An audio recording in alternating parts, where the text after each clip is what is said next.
Irmãos, hoje nós iremos começar o capítulo 10, de 2 aos Coríntios, de 1 a 12.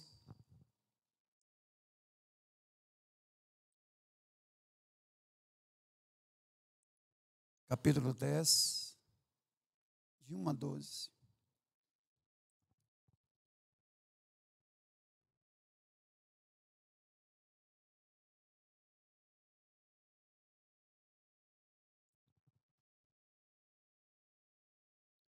E eu mesmo, Paulo, vos rogo pela mansidão e benignidade de Cristo. Eu que, na verdade, quando presente entre vós, sou humilde, mas quando ausente, ousado para convosco. Sim, eu vos rogo que não tenha de ser ousado quando presente, servindo-me daquela firmeza com que penso devo tratar alguns que nos julgam como se andássemos em disposições de mundano proceder. Porque, embora andando na carne, não militamos segundo a carne, porque as armas da nossa milícia não são carnais, e sim poderosas em Deus para destruir fortalezas e anulando nós sofismas e toda altivez que se levante contra o conhecimento de Deus, e levando cativo todo pensamento à obediência de Cristo, e estando prontos para punir toda desobediência, uma vez completa a vossa submissão. Observai o que está evidente. Se alguém confia em si mesmo que é de Cristo, pense outra vez comigo mesmo, que, assim como ele é de Cristo, também nós o somos. Porque se eu me gloriar um pouco mais a respeito da nossa autoridade, a qual o Senhor nos conferiu para edificação e não para destruição vossa, não me envergonharei, para que não pareça ser meu intuito intimidar-vos por meio de cartas. As cartas, com efeito, dizem, são graves e fortes, mas a presença pessoal dele é fraca e a palavra desprezível.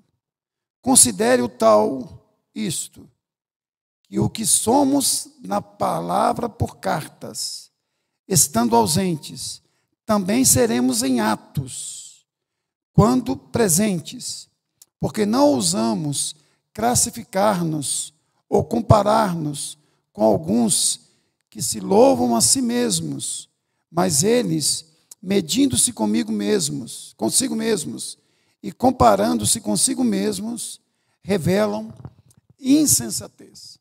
Ó Pai, nós te louvamos e te agradecemos por esta quinta, por este dia tão especial, onde nós tiramos para estudar juntos a palavra do Senhor. Que o Senhor esteja ministrando sobre o nosso coração. Em nome de Jesus, amém. Irmãos, nos capítulos 10, 11, 12 e 13 de 2 aos Coríntios, a sensação que dá é que nós encontramos outro apóstolo Paulo. A partir de agora, ele está irreconhecível, irônico, indignado, com raiva, criticando os coríntios, ameaçando fazer-lhes uma visita para discipliná-los e exercer sua autoridade apostólica. Preste atenção nesse dado. Essa é a tese de Augusto Nicodemos, um comentarista que eu consultei. A outra tese diz que nos 9 primeiros capítulos, Paulo escreveu para a maioria da congregação que ele amava, respeitava e apreciava.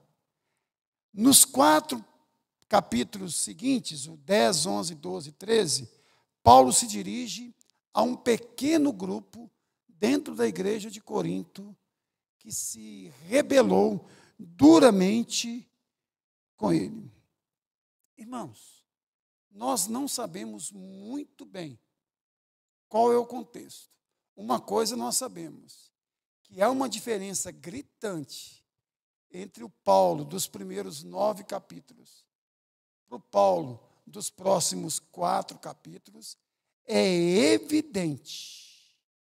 Agora, irmãos, uma coisa que você e eu temos que entender, que se está na palavra de Deus, tem alguma coisa para você, tem alguma coisa para mim. O que nós não podemos é achar que isso aqui foi escrito depois por outra pessoa que não seja Paulo. Então, nós temos que tentar descobrir o porquê dessa mudança tão drástica por parte do apóstolo Paulo.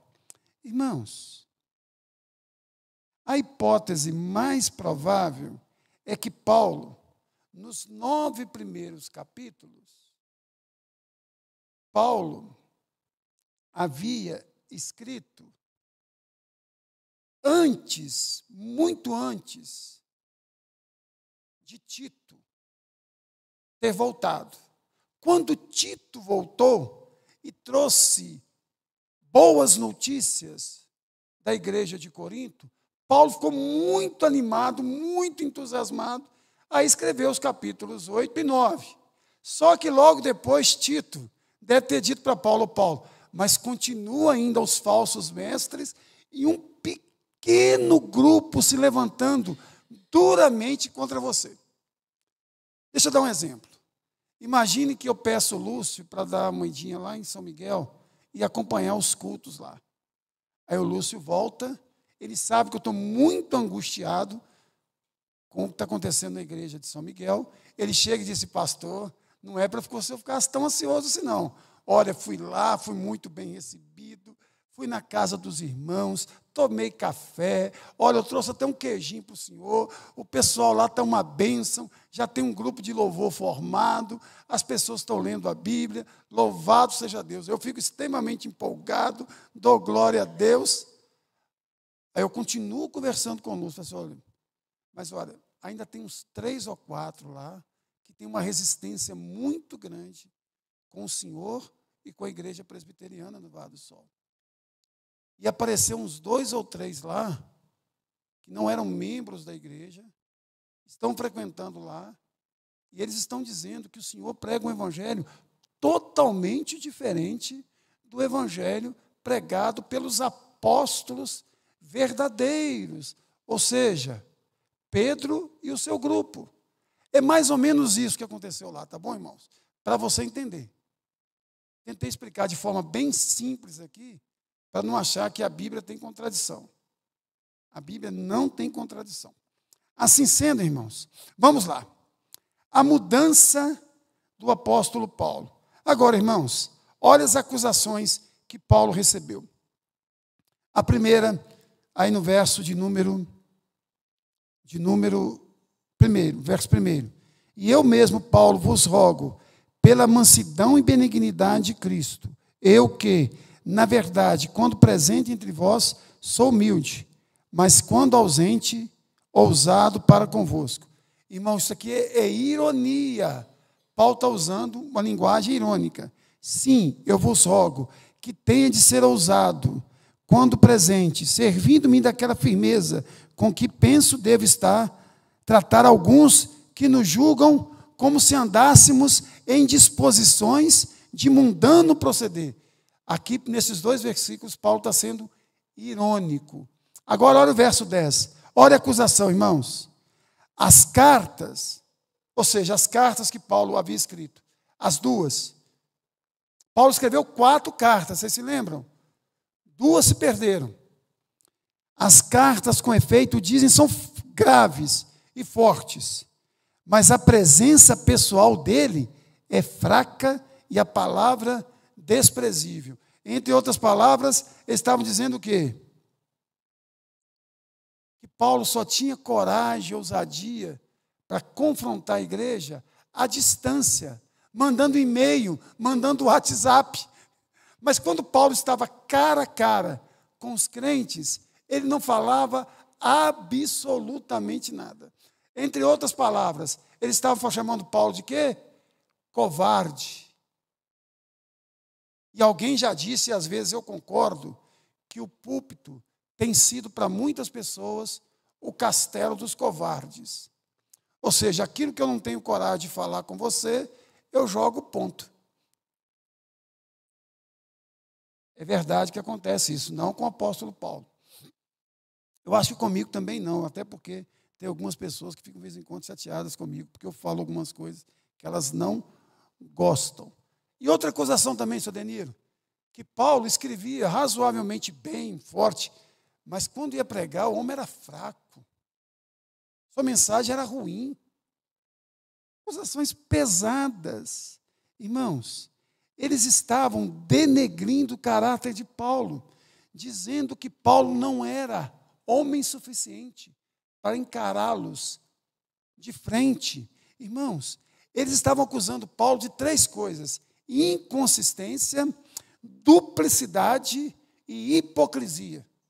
Irmãos, qualquer pessoa fica extremamente chateada se for acusada de hipócrita, de ter um caráter duplo, dupla personalidade.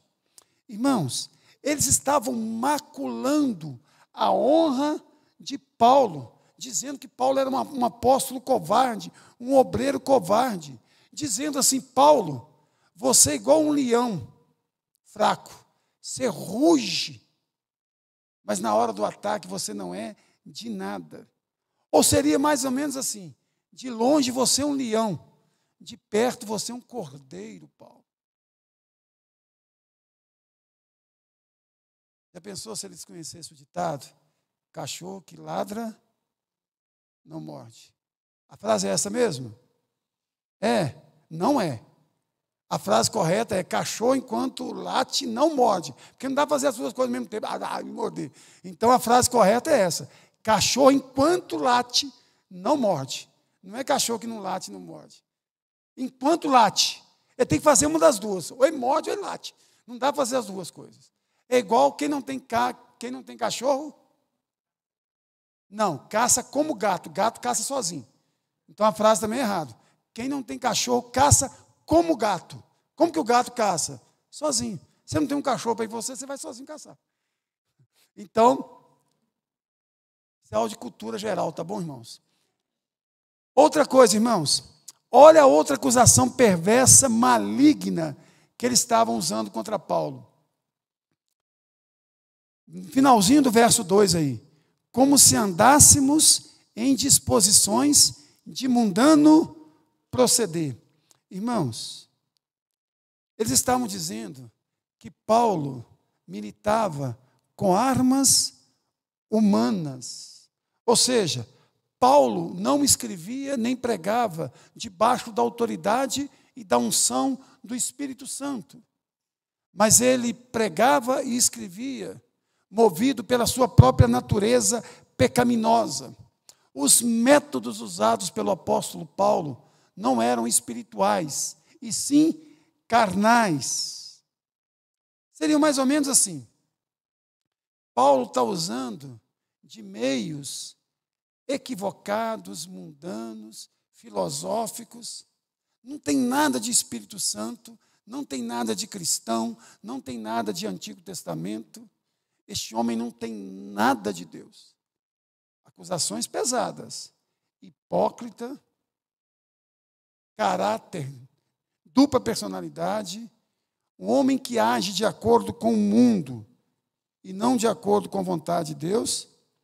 Aí, irmãos, Paulo vai dizer para eles que eles estavam confundindo as coisas. Olha comigo o início do verso 2. Sim, eu vos rogo que não tenha de ser ousado quando presente, servindo-me daquela firmeza com que penso devo tratar alguns que nos julgam. Irmãos, Paulo está dizendo assim, olha, que ele foi a semelhança de Cristo, quando esteve no meio da igreja, manso e benigno, está aqui no verso 1. E outra coisa, ele está dizendo o seguinte, que eles não deveriam confundir fraqueza com mansidão e humildade. Paulo está dizendo o seguinte, olha, eu agi com mansidão e humildade. Eu não quis sacar aqui a minha autoridade apostólica e disciplinar vocês, ou até mesmo excomungar vocês. Mas vocês estão confundindo as coisas. Eu não sou fraco. Eu apenas obedeço às ordens do Senhor Jesus, que diz que eu devo ser manso e humilde. Mas se precisar, eu vou aí e vou confrontar duramente vocês. Agora, irmãos, tem uma lição preciosa para mim e para você. Muitas vezes nós achamos que Jesus era fraco, que em Jesus só um atributo de Deus era notório, o amor. Os demais, não. Isso não é verdade. Isso é conversa de quem não aceita o cristianismo bíblico. É claro que Jesus era amoroso, era humilde e era manso, mas ele chegou no templo, viu pessoas comprando e vendendo religião. Diz o texto que ele fez um chicote e expulsou todos os que vendiam e compravam. Jesus chamou os fariseus de sepulcro caiado. Palavras de Jesus. Jesus chamou alguns judeus de filhos do diabo. Muitas vezes nós achamos que o único atributo de Jesus, Deus Filho e Deus Pai, é amor. Por isso que as pessoas hoje estão fazendo o que querem em nome do amor. Olha, Deus quer que eu seja feliz. Não, mentira. Deus quer que você seja fiel. Porque se Deus não requeresse da nossa fidelidade da nossa parte, muitos de nós não sofreríamos muita coisa que nós sofremos. E os discípulos não teriam morrido. Então, irmãos, querer atribuir a Deus apenas um atributo, isso é desonesto. Isso é falso. Isso é antibíblico.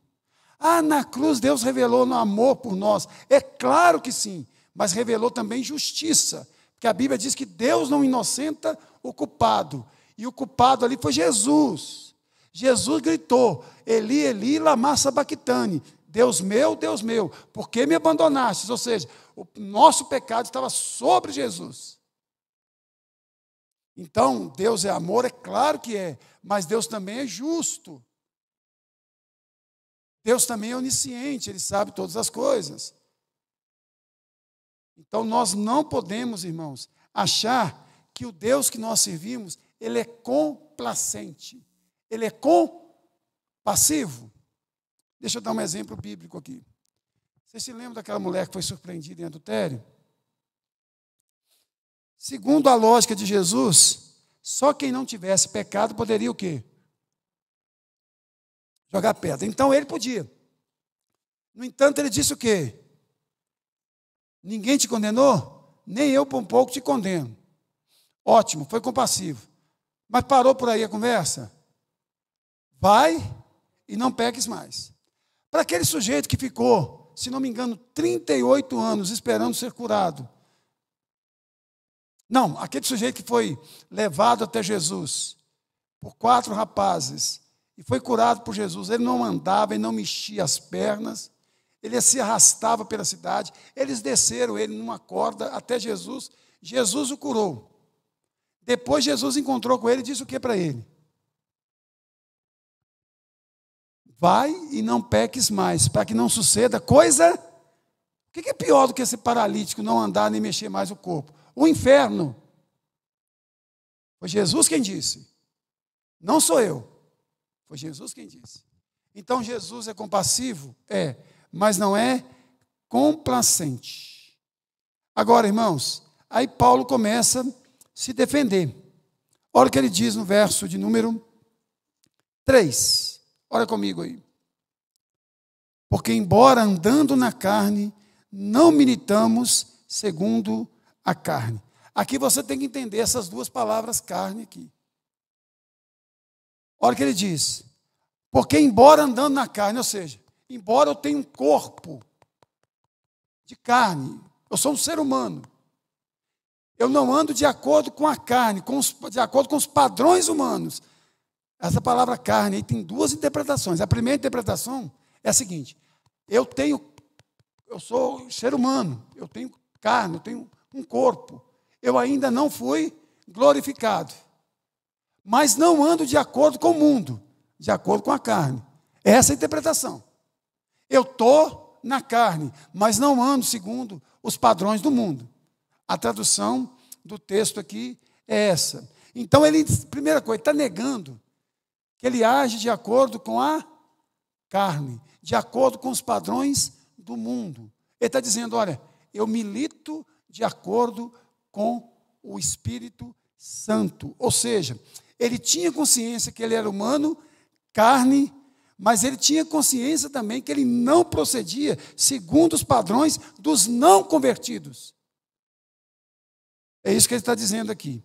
Irmãos, ele está fazendo aqui um contraste.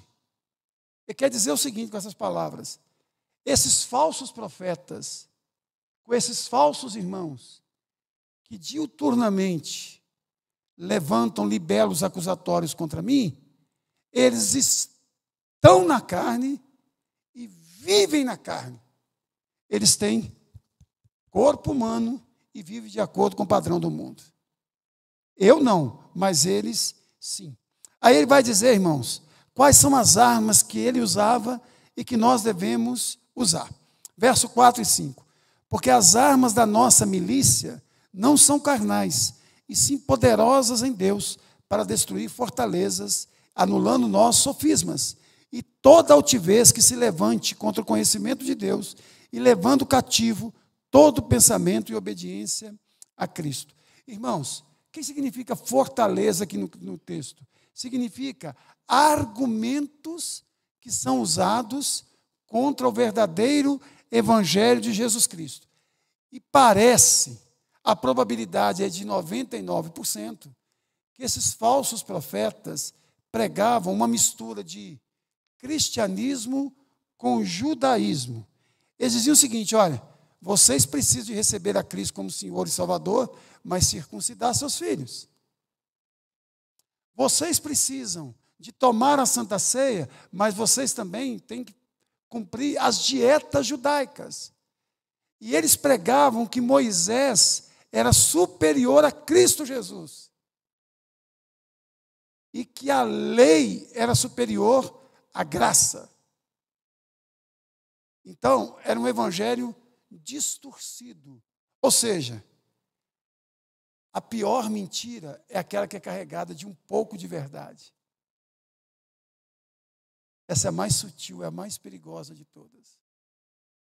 Tem verdades embutidas dentro da mentira. É isso que os judaizantes faziam. Por exemplo, a teologia da prosperidade tem algumas coisas que são verdadeiras. Deus quer que algumas pessoas prosperam, mas não todas. Então, olha a sutileza. A teologia da libertação tem uma verdade ali que Deus quer que nós assistimos os pobres, cuidemos dos pobres. Mas não é só isso. Mas eles dizem que o papel principal da igreja é esse.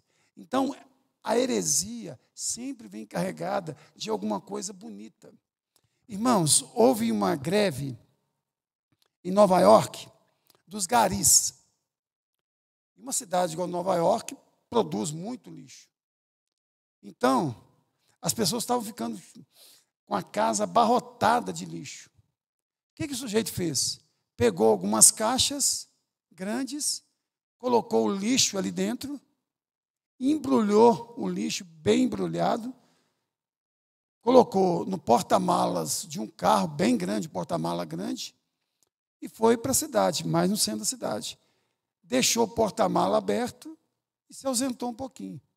O pessoal olhava aquilo ali, via, achava, opa, tem uma coisa boa aqui. Pegava, punha no carro. O outro pegava, punha no carro. Ele tirou o lixo da casa dele e fez com que as pessoas levassem o lixo para a casa delas. Mas por que as pessoas levaram o lixo por causa da casa delas? Por causa da embalagem. Muitas vezes nós levamos alguns lixos, é por causa da embalagem. Irmãos, os solteiros aqui, na maioria das vezes que a gente quer arrumar uma pessoa, a gente olha a embalagem.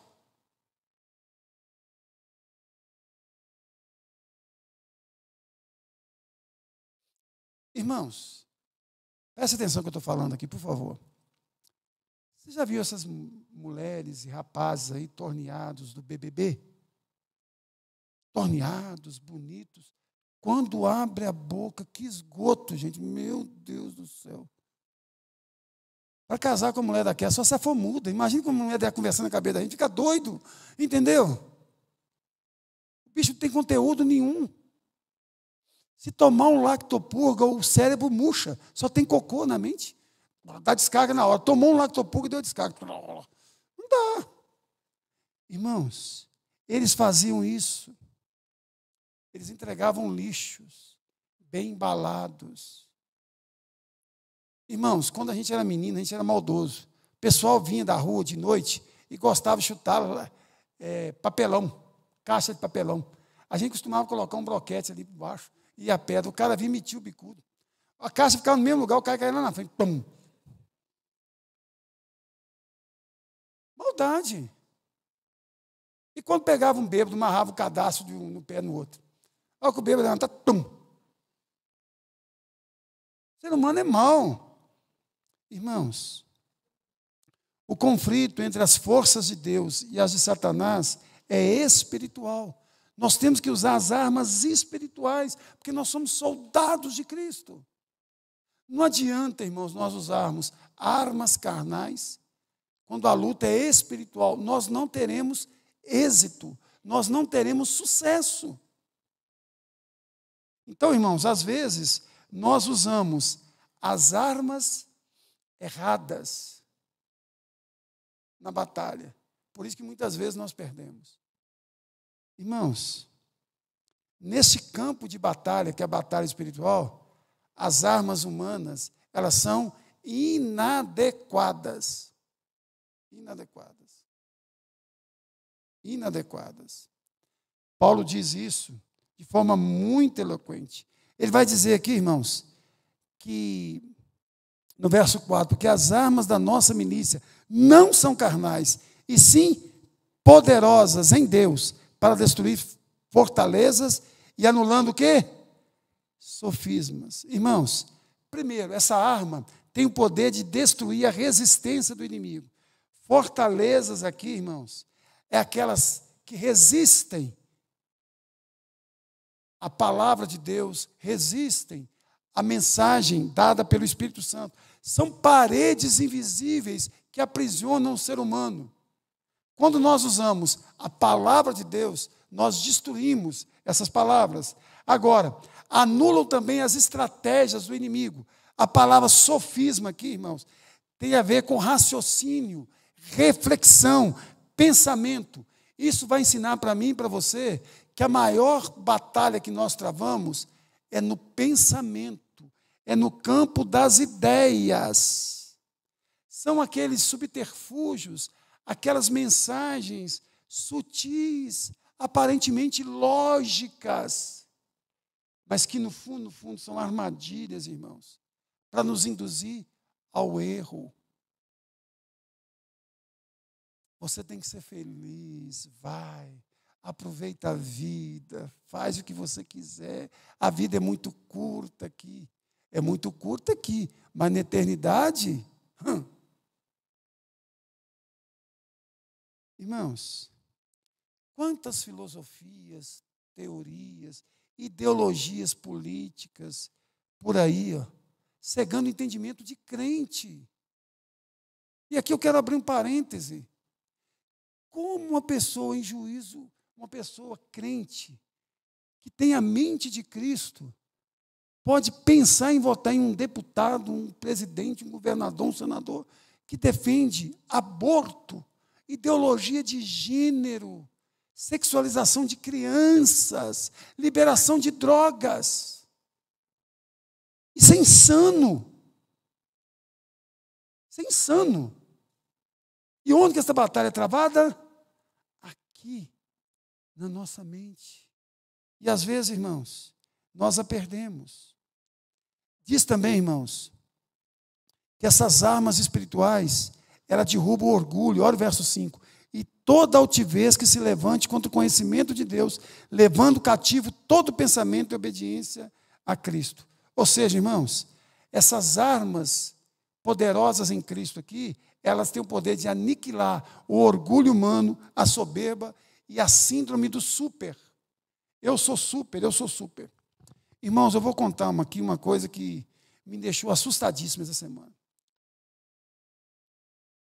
Como os irmãos sabem, eu perdi um tio. É o mais novo de 14 irmãos. Ele é irmão do meu pai. Professor aposentado da UFV. Aí eu fiquei... Mas José foi com Laurindo, uma tia minha, para o sepultamento, lá no Dom Viçoso. Eu estava na moto. Maria José me contou uma coisa que eu falei assim, eu só acredito porque é Maria José que me contou. E eu conheço a minha tia. Olha o que minha tia disse. Meu irmão está muito melhor agora no céu. Afinal de contas, ele está do lado das suas 3 mães. Eu vou te contar. Quem são as 3 mães? Este tio meu é o mais novo. Ele seria a rapa do tacho. Então, ele, por mais velho, a diferença é de 24 anos. Então, quando ele nasceu, ele foi morar, minha tia morava na roça, essa tia mais velha, que é a irmã dele, era 26 anos mais velha do que ele. Ele foi morar com ela, porque ela não tinha filhos, ela não podia se engravidar.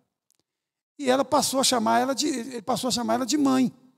Logo depois, minha tia morreu, ele passou a chamar ela de mãe.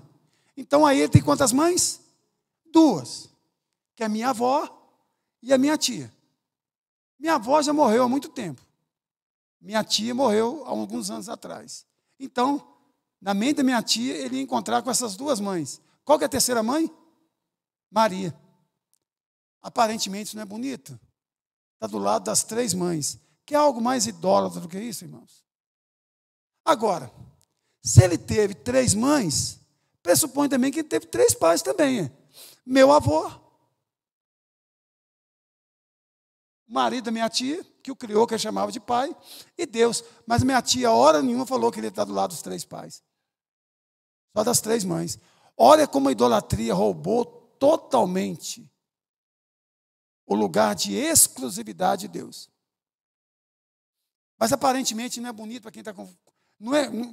Foi confortante para minha tia falar isso. Isso tem base bíblica, irmãos? Nenhuma. Isso é um engano, um engodo. Agora, para quem não tem conhecimento bíblico, isso vem muito bem embalado, irmãos. Tem figura mais carinhosa do que mãe? Se alguém falar assim, fulano tem 3 mães, que coisa boa, fulano tem 3 pais, Deus me livre. Que a figura da mãe é aquela figura gostosa, que abraça, que dá carinho, que deu peito. A figura do pai é a figura mais enérgica. Olha como que as coisas são assim, muito sutis. E outra coisa, irmãos, nos liberta de pensamentos idolátricos e pecaminosos. Diz o texto que quando nós usamos essas armas, nós levamos o nosso pensamento. E aqui diz, todo pensamento, a obediência a quem? A Cristo. Deixa eu tentar explicar isso aqui. Eu tenho um pensamento, e esse pensamento vai na contramão da vontade de Cristo. O que vai acontecer? O Espírito fala comigo, aí essas ideias, elas vão se pautando pela palavra de quem? De Cristo. Elas estão presas, cativas a Cristo. Então, eu vou tomar uma decisão de acordo com a vontade de Cristo e não da minha.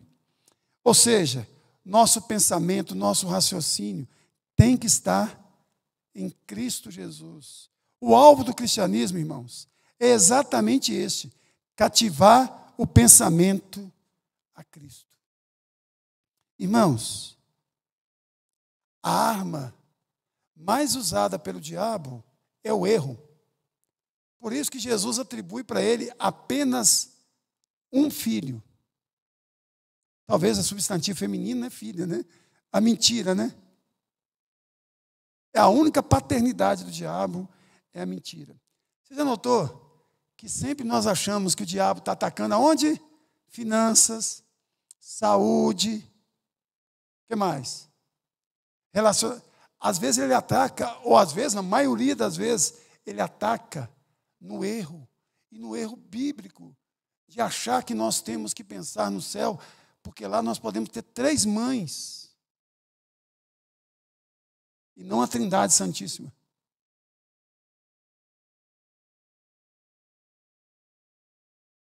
Paulo demonstra, irmãos, autoridade apostólica, e hoje vocês vão ter que me tolerar um pouquinho mais. Versos 6 e 7.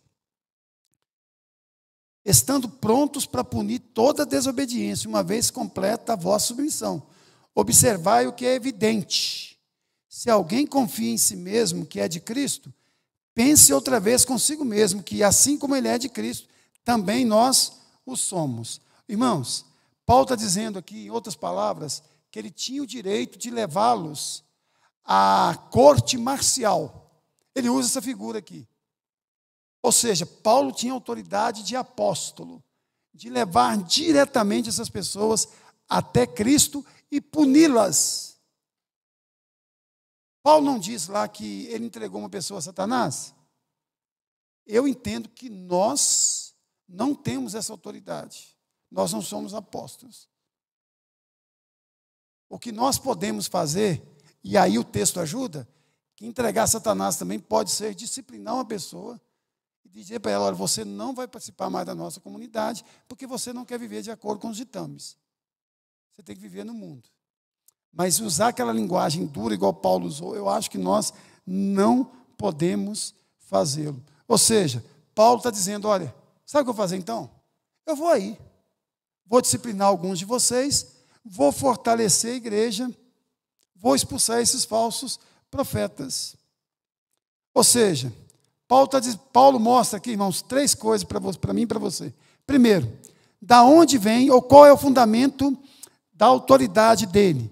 Observai o que está evidente. Se alguém confia em si mesmo que é de Cristo, pense outra vez consigo mesmo, que assim que ele é de Cristo, também nós o somos. Irmãos, Paulo está dizendo, olha, vocês são arrogantes, vocês acham que são de Cristo, mas não pertencem a Cristo. Ou seja, a autoridade de Paulo não vinha dele mesmo, vinha de Cristo. E ele vai dizer no verso 8, porque se eu me gloriar um pouco mais a respeito da nossa autoridade, a qual o Senhor nos... Irmãos, quem delegou autoridade a Paulo? O próprio Cristo. Então, irmãos, Paulo vai dizer o seguinte, olha, eu não me envergonho de bater no peito e dizer que eu sou apóstolo de Cristo. Não porque eu sou bom, porque o próprio Cristo me deu essa autoridade, me outorgou essa autoridade. Quantas vezes Paulo se apresenta, Paulo, apóstolo de Jesus Cristo, não pela vontade dos homens, mas pela vontade de Deus. Ele deixa muito claro isso. Agora ele diz, irmãos, como que ele iria usar a sua autoridade. Olha aí no verso 10. Olha aí comigo. As cartas com efeito diz são graves e fortes, mas a presença pessoal dele é fraca. O pessoal dizendo, e a palavra desprezível. Considere o tal isto, 2 pontos, que o que somos na palavra, por carta, estando ausentes, tal seremos em atos, quando estivermos presentes a Paulo. Vocês vão ver a minha autoridade, eu vou aí. Eu vou aí. Aí sim, vocês querem que eu seja duro? Eu vou ser duro com vocês. Eu vou agir de forma muito dura. Irmãos, tem um livro que não entra no cano, porque nós não sabemos. Nós sabemos que ele não foi inspirado por Deus. Mas ele traz a biografia de Paulo. Talvez o desprezo que eles tinham por Paulo é porque Paulo parecia um pouco com Enéas Carneiro. Você lembra de Meu Nome é Enéas? Paulo era mais ou menos aquilo piorado. E vocês se lembram que nós ríamos de Enéas, muita gente chamava de formigão, esmilinguido. Hoje, a sensação que dá é que aquele homem é mais atual do que tudo. Tudo que ele fala faz sentido hoje. Ou seja, ele estava anos-luz na nossa frente, no pensamento dele. Paulo era daquele jeito, irmãos. Imagine um homem chegando igual a Enéas lá. Ele era uma figura nesse sentido, ele é muito feio. É ruim de falar isso, né? Porque é Paulo, né? Mas isso não é pecado falar que a pessoa é feia, né? Ou é, não sei. Mas Paulo era muito feio, entendeu? Talvez se Paulo viesse pregar aqui, ele tinha que colocar a Bíblia aqui, porque ele tinha 1,55 m só, segundo a tradição. Menor que Roseli. E olha que Roseli é difícil ficar no púlpito aqui. Entendeu? Então, é difícil. Talvez seja o tamanho do Ardo. Entendeu? Agora, irmãos, o que acontecia em Corinto acontece hoje. A tendência de julgar as pessoas pela eloquência. Agora, o que Deus diz lá na sua palavra? Deus não olha a aparência. Deus não vê o exterior, mas sim o coração. Vocês se lembram que nem o pai de Davi sugeriu Davi para ser rei? Apresentou todos. Aí o cara, não é nenhum desses. Tem mais algum? Ah, tem um lá, que está lá cuidando das poucas ovelhas que eu tenho. Porque nós somos muito assim, apegados à eloquência, à visão. Teve uma época nos Estados Unidos que eles estavam selecionando pastores, fazendo tipo assim, altura, se era bonito ou não, para atrair pessoas, para ser. Inclusive, irmãos, vou contar isso aqui, mas lógico que ele nunca pensou nisso, não. O Billy Graham era um homem muito bonito, muito alto, olhos azuis, louro. O pessoal falou assim: vamos investir nele que vai dar muita audiência. Mas é lógico que ele nunca usou desse artifício, não, irmãos. É o pessoal que queria usá-lo, mas ele nunca deixou ser usado por causa disso. De fato, ele era muito crente, muito piedoso. Na minha opinião, foi o maior evangelista do século passado. Um homem extremamente crente. Mas eles viram nele o seguinte: olha, esse cara vai dar muito ibope para a gente. Então, deram abertura para ele por causa disso. Porque Billy Graham, a mensagem de Billy Graham é muito simples. Billy Graham não é um homem assim muito culto, não é um homem assim muito estudioso, era um homem evangelista mesmo. Ele pregava o beabá do evangelho, mas era tão ungido que milhões de pessoas se converteram através do ministério dele. Já pensou se for beleza? Eu estava perdido, estava desempregado, entendeu? Agora, irmãos, ele termina falando sobre a verdadeira e a falsa autoridade.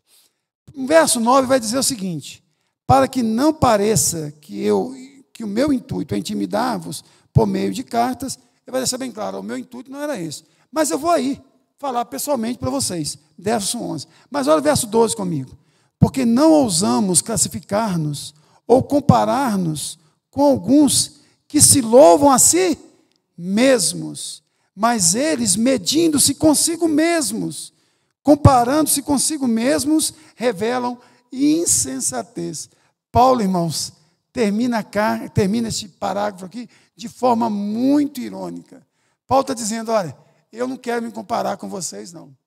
De jeito nenhum. Sabe por quê? Vocês têm vocês mesmos como referência.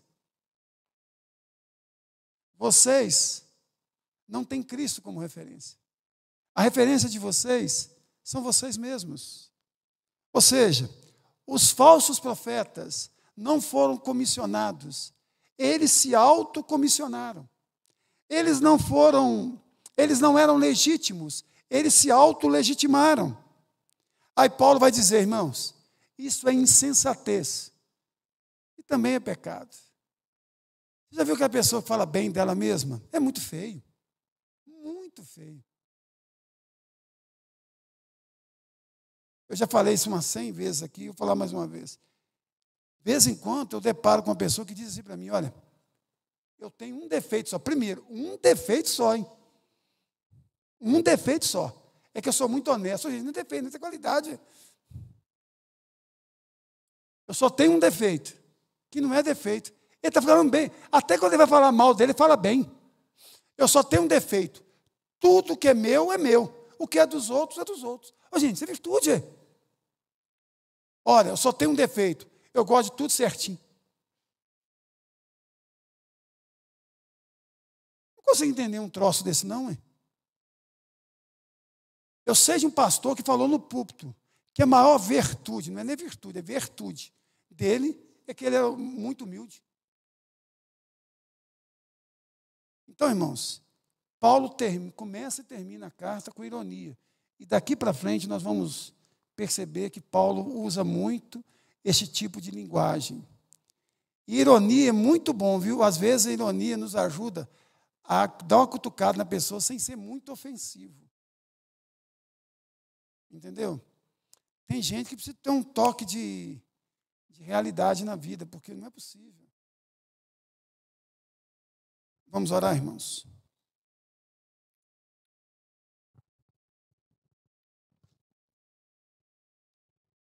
Márcio Salles, vem aqui, por favor, Márcio. Vem orar por nós, por gentileza.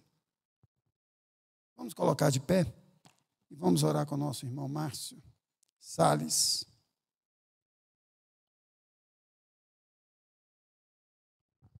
Oremos. Nosso Deus e eterno Pai, nós louvamos, Senhor, por esse momento tão especial em nossas vidas, onde nós nos encontramos na Tua casa, na casa de oração, de bênção, Senhor, em comunhão com os irmãos, para ouvir a Tua palavra, ouvir a Tua voz através da palavra, explicada, mostrada através do Teu servo, pastor Geraldo Márcio. Nós louvamos, Senhor, a vida dele, pelo conhecimento, pela saúde, pela família. E agradecemos, Senhor, por cada família aqui representada, cada irmão que se dispôs a aprender, a abrir o seu coração para sentir a doce palavra do Senhor, falar no mais íntimo da sua alma. Obrigado, Senhor, pelo exemplo do apóstolo Paulo. Obrigado pelo exemplo desses homens de fé que nós encontramos na Bíblia, Senhor.